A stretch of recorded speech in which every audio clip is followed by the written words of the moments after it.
Hi guys, welcome to itishree'tutorial.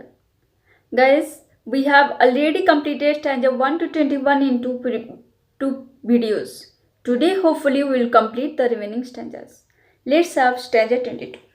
For who to dumb forgetfulness a prey, displeasing, anxious, being ever resigned, left the warm precinct of the cheerful day, nor cast one longing, lingering look behind. Here in this stanza, there are two literary devices are used. One is for pleasing, anxious, oxymoron, and here longing, lingering is an alliteration. Here in this stanza, writer says those persons who are lying here in this graveyard are those who are victims of forgetfulness forever. They are being forgotten by people. Their life was mixture of both pleasing and anxious, and they are gone now. They may have left a warm environment to the earth. Left the warm precinct of the cheerful day means they may have left some warm vibes or good vibes to the earth without looking behind. Nor cast one longing, lingering look behind means without looking behind. They want people should remember them. They won't want to be a victim of forgetfulness. Stanza 23. On some fond breeze the parting soul relies. Some pious drops the closing eye requires. Even from the tomb the voice of nature cries. Even our ashes leave their wanted fires. Writer says these poor villagers who are lying here, this dead person still needs some pious drops of their loved ones. This dead person wants their loved ones drops tear for them, as it is the love for them they want. It is the symbol of sympathy and affection. Even, again writer says, even there is a cry out from the nature to be remembered from grave. Their habitual passions live on their ashes, though they are dead. But their passions, habitual passions, live in their remains. Stanza 24 and 25. Here I have combined them because there is an enjambment into stanza 24 and 25. Because here you will find in stanza 24 a phrase carries over a line break without a pause. Let's read. Let's have stanza 24 and 25.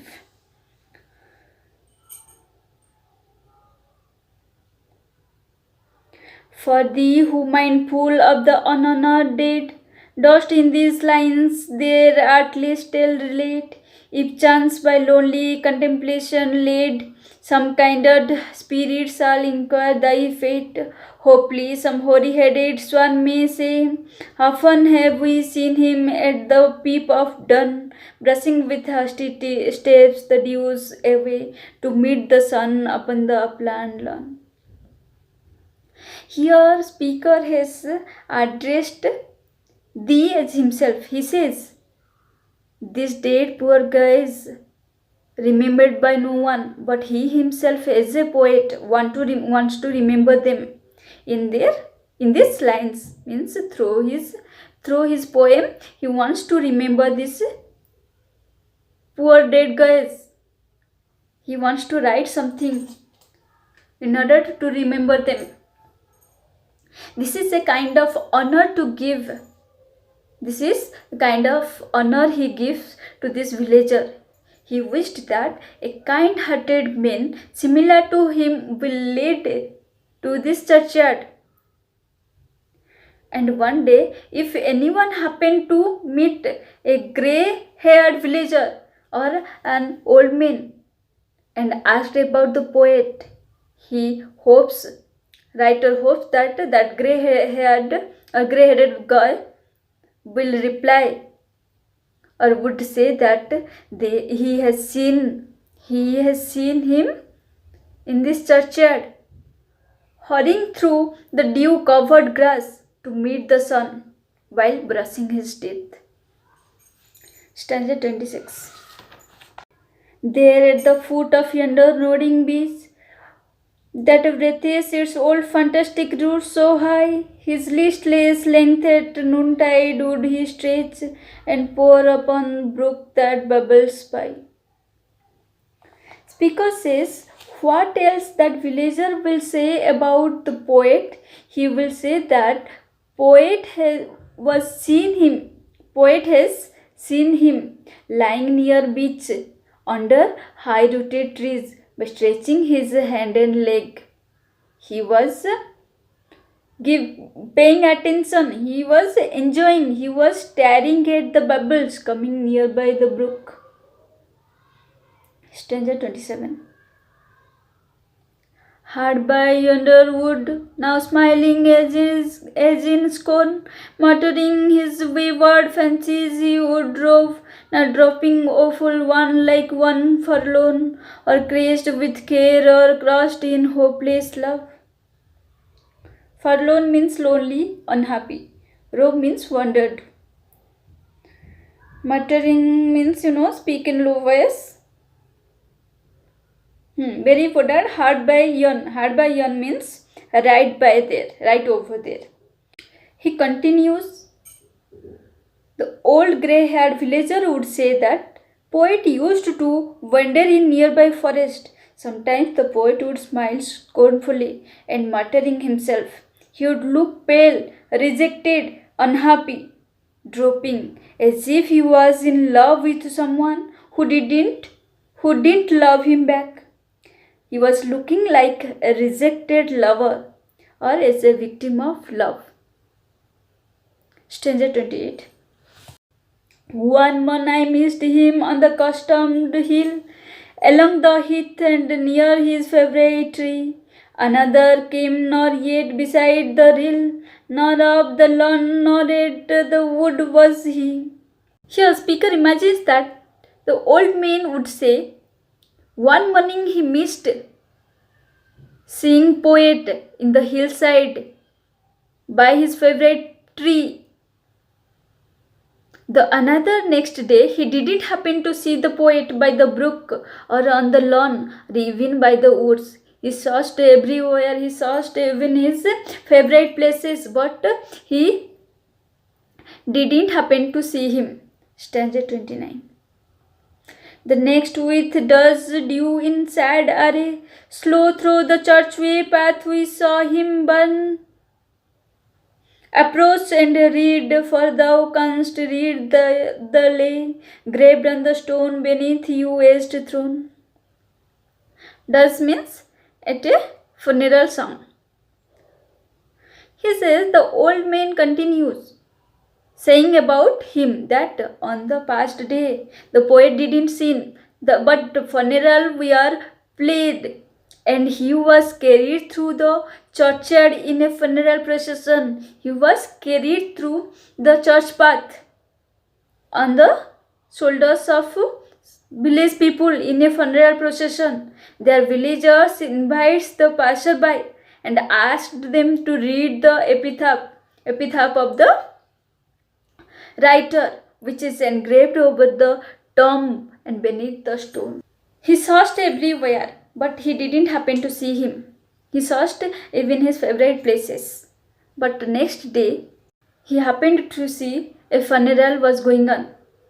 And in that funeral, some people were carrying writer's dead body on their shoulder, and they are going through the church path. There was a funeral procession for him, and there villagers invite the passerby to ask to read the epitaph. The epitaph. Here raised his head upon the lap of earth, a youth to fortune and to fame unknown. Fair signs frowned not on his humble birth, and melancholy marked him for her own. Here the old man reached the epitaph of Gray. Gray has written an epitaph, imagined an epitaph for him. Here the poet is saying, the old man is saying that poet is resting his head on the ground Old man says the poet was young, but he was totally unknown about his fame and fortune. He says he was young, but his fame and fortune was unknown to him. But he was a scholar, but the poet was a scholar, and he had a humble birth. Though his fame and fortune were unknown, still he was not a stranger to knowledge. At last he says, but he was depressed. Melancholy marked him for her own, means he was depressed. Stanza 31. Large was his bounty and his soul sincere. Heaven did a recompense as largely sent. He gave to misery all he had a tear. He gained from heaven, that was all he wished, a friend. He says, poet's reward was large. Rewards were large, and his soul was sincere. His soul was sincere. For his good qualities, heaven largely paid him back.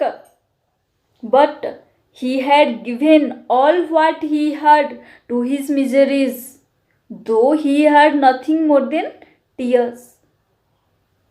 What reward heaven had given him? It was his friend. Here, heaven had given him a gift, a reward for his good qualities, that is a friend.